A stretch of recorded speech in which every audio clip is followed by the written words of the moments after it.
दोस्तों, सन 1026 में दुनिया के सबसे क्रूर शासक रहे महमूद गजनवी ने भारत पर 17 बार आक्रमण किया। इसी दौरान उसने सोमनाथ मंदिर को भी लूट लिया और तमाम हिंदुओं की आस्था को अपने लालच के आगे रौंद दिया। उसने न केवल आस्था की बलि दी, बल्कि 3 दिन में 50,000 हिंदुओं को भी मौत के घाट उतार दिया। कहते हैं कि ये लोग उस समय मंदिर को बचाने की कोशिश में जुटे हुए थे।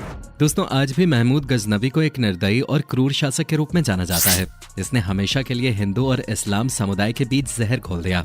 दोस्तों, सोने की चिड़िया कहे जाने वाले भारत को लूटने वाले महमूद गजनवी की क्रूरता और लालच से भरी दास्तान सुनने से पहले अगर आप नए हैं तो हमारे चैनल को सब्सक्राइब करके बेल नोटिफिकेशन को जरूर ऑन कर लें। तो चलिए शुरू करते हैं। दोस्तों, 11वीं शताब्दी के शुरुआती वर्षों में गजनी का महमूद गजनवी सबसे बर्बर हत्यारे के रूप में भारतीय महाद्वीप में आया। वो भारत केवल लूटमार करके यहाँ की दौलत और शानो शौकत को अपने देश ले जाने के लिए आया था। आपको बता दें, महमूद के पिता साबुक तेगिन सिर्फ एक गुलाम थे, जो बाद में समानिद एम्पायर के जनरल बने, जिससे उनकी गिनती कुछ चुनिंदा अमीरों में होने लगी। एक मर्तबा समानिद एम्पायर पर बाहरी आक्रमण हुआ, तब सबुक तेगिन ने अपनी कुशल रणनीति से अपनी सल्तनत की रक्षा की, जिसके बाद उपहार स्वरूप उनकी शादी वहां की राजकुमारी से करा दी गई। जिसके बाद सबुक तेगिन समानिद एम्पायर की राजगद्दी पर बैठे। इसके बाद उन्होंने गजनवी साम्राज्य की स्थापना की और इस साम्राज्य का उत्तराधिकारी बनाया अपने बेटे महमूद गजनवी को। दोस्तों, सन 997 में सबुक तेगिन की मृत्यु के बाद सन 998 में महमूद उनका वारिस बना और उसने शीघ्र ही अपने साम्राज्य का विस्तार किया। उसने गजनवी साम्राज्य को ईरान, तुर्कमेनिस्तान, अफगानिस्तान और पंजाब के हिस्सों तक फैला दिया। उस समय उत्तर पश्चिमी भारत पर हिंदू राजाओं का शासन था, जिन्हें गजनी के आने वाले इस भारी खतरे की कोई भनक भी नहीं थी। दोस्तों, जंजुआ कबूला, जिसे अब काबुल शाही के रूप में जाना जाता है, उस पर राजा जयपाल का विशाल साम्राज्य स्थापित था, जो आधुनिक खैबर पख्तूनवा से लेकर उत्तर में जलालाबाद तक फैला हुआ था। वहीं दक्षिण पंजाब के मुल्तान पर इस्लाम शासकों का नियंत्रण था और थार के रेगिस्तान से लेकर समुद्र तटीय राज्य गुजरात तक का हिस्सा राजपूताना के नियंत्रण में था। दोस्तों, आपको बता दें, पवित्र सोमनाथ मंदिर, जिस पर महमूद की नजर थे, उस मंदिर में मौजूद हीरे जवाहरात की अपार संपत्ति महमूद को ललचा रहे थे। उस दौर में भारत को सोने की चिड़िया कहा जाता था और सोमनाथ मंदिर उसका प्रमुख केंद्र था। महमूद जानता था कि सोमनाथ उसके गजनवी साम्राज्य से बहुत दूर है, जिसके लिए उसने एक अनुभवी शासक के समान 25 सालों की योजना बनाई और धीरे धीरे उस पर अमल करना शुरू किया। दोस्तों, भारत में महमूद गजनवी का पहला आक्रमण काबुल के खैबर दर्रे तक के महत्वपूर्ण मार्ग के साथ जलालाबाद के छोटे शहरों को कब्जे में करने के उद्देश्य से था। वो अलग बात है कि इस अभियान में भी उसने 10 लाख दिनारों की लूट की। सन 1001 में पेशावर की लड़ाई में जयपाल को पराजित करने और पेशावर पर कब्जा करने के बाद महमूद ने वहां भारी लूट और तबाही मचाई। अकेले राज परिवार से 4 लाख सोने के सिक्के लूटे गए, जिनमें से एक सिक्के का वजन 120 ग्राम था। केवल जयपाल और उसके पुत्रों और रिश्तेदारों के स्वर्ण आभूषणों का वजन अलग से 2 लाख सोने के सिक्कों के बराबर था। अपनी आजादी की कीमत में राजा को अलग से 2.5 लाख सोने के सिक्कों की फिरौती का भुगतान महमूद को करना पड़ा। आज के समय के हिसाब से देखा जाए तो उस समय की कुल लूट लगभग 1 अरब अमेरिकी डॉलर के बराबर थी। हजारों महिलाएं और बच्चे बंदी बनाए गए, जबकि 5,000 से 15,000 हिंदू मारे गए और कई महिलाओं के साथ महमूद समेत उसकी सेना ने जोर जबरदस्ती की। उस समय भले ही जयपाल ने फिरौती देकर स्वयं को व अपने परिवार को बचा लिया हो, लेकिन उसकी गलती ने उसे आत्महत्या करने पर मजबूर कर दिया। जिसके बाद उसके पुत्र आनंदपाल ने राज्यभार संभाला और बदले की भावना से मुल्तान पर हमला कर महमूद को परेशान कर दिया। उसे सजा देने के लिए महमूद ने सन 1008 में फिर हमला किया, जिसके बाद दोनों की सेनाओं के बीच भिड़ंत हुई, जिसमें आनंदपाल पराजित हुआ।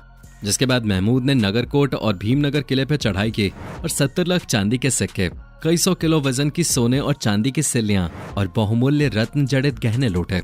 दोस्तों, आपको बता दें, भीमनगर किले में एक भवन था। इस भवन की छत चांदी की थी। यह भवन 2 सोने और 2 चांदी के खंभों पर टिका हुआ था।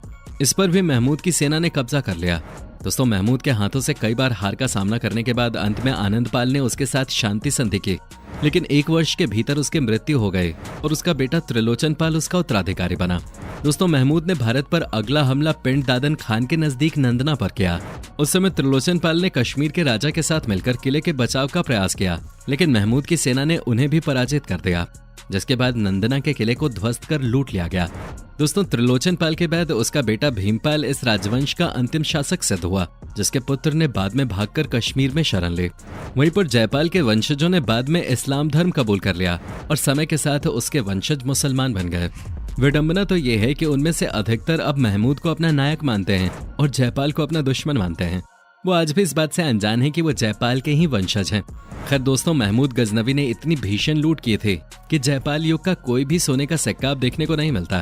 दोस्तों, सन 1004 में भैरा लूटने और पंजाब के मैदानी इलाकों के मार्ग पर कब्जा करने के बाद महमूद ने चौथा आक्रमण 1005-06 में मुल्तान पर किया था। उस समय मुल्तान में फतेह दाऊद का शासन था, लेकिन फतेह दाऊद महमूद की सेना को हराने में असमर्थ रहा, जिसके बाद महमूद ने 2 करोड़ चांदी के सिक्के लेकर फतेह दाऊद को इस शर्त पर जिंदा रहने दिया। लेकिन कुछ समय बाद ही फतेह दाऊद ने विद्रोह कर दिया। इस विद्रोह से निपटने के लिए 1010 में महमूद ने छठा आक्रमण किया और मस्जिदों सहित पूरे शहर को नष्ट कर दिया। जिसके बाद फतेह दाऊद का कब्जा कंधार के निकट एक किले तक ही सीमित रह गया, जहां कुछ साल बाद उसका निधन हो गया। दोस्तों, थानेसर महाभारत काल की कथाओं से जुड़ा एक प्राचीन शहर और आधुनिक हरियाणा राज्य में घग्गर नदी के तट पर स्थित एक महत्वपूर्ण हिंदू तीर्थ स्थल है। अपने 7वें आक्रमण में महमूद ने इसी थानेसर को लूटा और सभी मूर्तियों को तोड़ दिया। और तो और एक मूर्ति को ले जाकर उसने गजनी की भव्य मस्जिद की सीढ़ियों पे लगा दिया, ताकि वो प्रतिदिन नमाजियों के पैरों तले रौंदी जाए। दोस्तों, कहते हैं जब महमूद की सेना गजनी लौटी तब उनके साथ लगभग 2 लाख कैदी और बहुत अधिक धन संपदा थे। इस धन ने गजनी का नक्शा ही बदल दिया और उसकी राजधानी एक भारतीय शहर की तरह दिखाई देने लगी थी। वहीं दोस्तों, बात करें थानेसर के शासक की, तो उसने महमूद के सामने आत्मसमर्पण नहीं किया। महमूद ने बहुत प्रयत्न किया कि वो इस्लाम कबूल कर ले, लेकिन उसने मौत कबूल की, लेकिन मरते दम तक इस्लाम कबूल नहीं किया। उस समय महमूद की सेना ने इतनी अधिक मात्रा में खून बहाया था कि नदी का जल भी लाल हो गया था।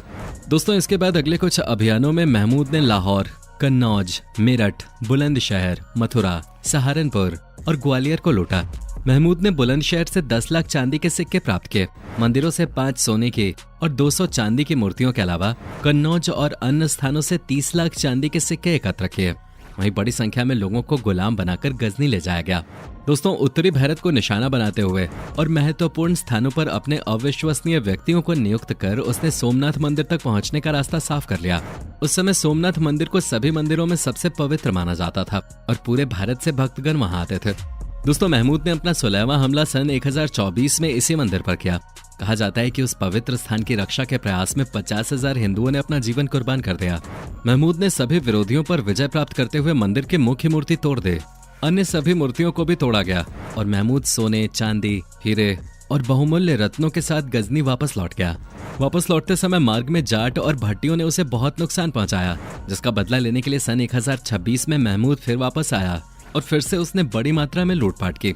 दोस्तों, ये उसका आखिरी आक्रमण था, जिसके बाद मलेरिया के कारण 95 साल की उम्र में सन 1030 में उसकी मृत्यु हो गई।